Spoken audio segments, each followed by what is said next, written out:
It's Victory Monday, so you know what that means. It's time for some Baldi's breakdowns. Shout out to Baldi, who was at the game yesterday. Take a peek right here. I got him at the San Francisco 49ers in the pregame. But what we are going to do is show some clips from Baldi of the 49ers offense, Brock Purdy, CMC, and Brandon Aiyuk. And we're going to see what Baldi thinks of what the 49ers are doing right now. So take a look right here, and we will react to it on the other side. If you want to question why Brock Purdy is so good, you see Jamal Adams, number 33 right here. He's looking as he gets McCaffrey out of the backfield right here and sends him in motion. He's staring right at the feet of Jamal Adams. He's looking at everything. Like Jamal Adams has Deebo Samuel right here coming right at him. And he sees it. He sees that he's flat-footed. And what he does is he just throws it right over his head and lets Deebo go chase it. And 54 yards later, the game was broken wide open. But you watch this here, not many players can look at the safety right there on this deep over route. All right? As they burst out right here, and right here, he sees that he's flat-footed. Man, and Deebo's moving. So you take advantage of it. He sees every part of this field. And if you make a mistake, he makes you pay. The Star-Spangled Banner was barely finished when the Niners lined up in an I formation on the game's first play. And Juice comes and gets a kick-out block on Tariq Woolen. The fellas go to work. And then he starts picking up some blocks, like Aiyuk's block right there. He wasn't finished. He chased after Devin Witherspoon, one of the best corners and fastest corners in this league, to get another block. They were trying to get McCaffrey in the end zone on the first play. Let's take a look at it carefully from the end zone right here. You get the hook block by Trent. Bam. You get Banks and Kittle and Deebo right here, all getting blocks. And look at John Feliciano down the field, blocking on Jamal Adams, and there's the cut. And now McCaffrey starts getting into gear, shifts the ball from the left hand to the right hand. He's looking to score on the game's first play. Aiyuk with that killer block right there. One more cut. Boye Mafe stops him from getting into the end zone. And who's down there to pick him up? But Brock Purdy. How did Purdy get down there to pick up McCaffrey? How did that happen? Get up. Come on, son. I need you the rest of the game. Aiyuk up at the top. And just talking to him before the game, he said he was going to put something on tape to talk about today. Here's the 49ers offense. There's a motion followed by a shift almost every play. All right? So Juice goes one way, McCaffrey goes the other way, and it opens up this hole for Aiyuk to come right in. And Brock Purdy doesn't miss that shot. All right? Here we go. Rinse and repeat. Motion by Kittle.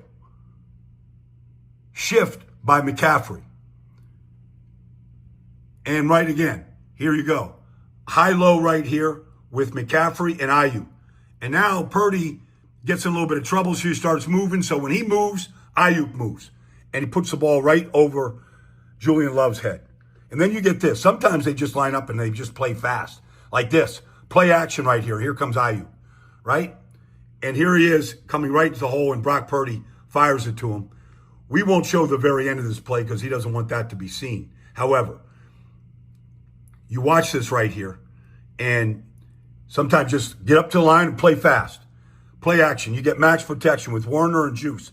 And now the quarterback just steps up calmly and makes that throw. Aiyuk, the route runner. He's in the middle of the field. He's getting hammered, and then he can break away at the same time. Love Baldi, man. What a absolute legend he is. I mean, just something about him pointing his phone at these film cut-ups and just doing his own kind of voiceover is just, it's so good. I don't know what it is. It's can't get enough of Baldi's breakdowns. And again, he's so simplified in how he can explain these things that anyone can understand what is going on basically on tape. So what was your guys' takeaway? Obviously, Brock Purdy, I think, that was one of the most impressive plays in my opinion. And kind of the same thing that Baldi was talking about, because it was Brock being able to identify pre-snap something that he saw that was outside of the structure of the original play call, and because he saw that, they got a touchdown out of it.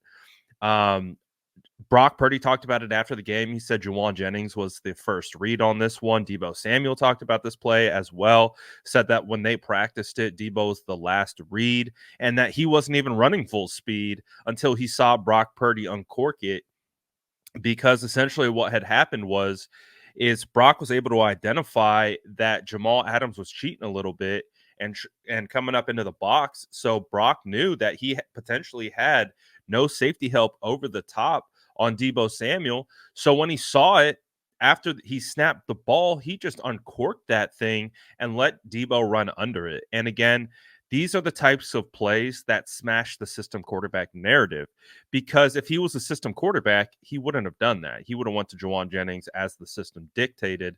But because he was able to understand what the defense was doing to him pre-snap, he was able to make the adjustment that turned into a touchdown. That is the definition of playing outside the system, outside the structure of the play. Obviously, it was the route that was cold, but if you know anything about offensive play calling and progressions, you typically go 1, 2, 3, 4, 5, depending on how many options are on any given play. And the fact that Deebo Samuel was the last guy on the totem pole that should have got the ball, that tells you what Brock Purdy does. And Brock Purdy does this. This is not a new thing. Brock Purdy consistently finds the open guys, regardless of the structure of the play. And that is like, if you want to talk to anyone about why Brock Purdy isn't a system quarterback, these are the plays that you show. These are the examples that you show, because it's Brock Purdy playing outside of structure. This is Brock Purdy elevating the scheme, elevating the players around him. And no better example of this play against the Seahawks and this huge touchdown to Deebo Samuel. Christian McCaffrey's a baller. Brandon Aiyuk's a baller. Deebo Samuel's a baller. Man, what a day for the San Francisco 49ers offense. Let me know what you guys think about Baldi's breakdowns in the comments below. And as always, make sure to like and subscribe for more updates. Let's go!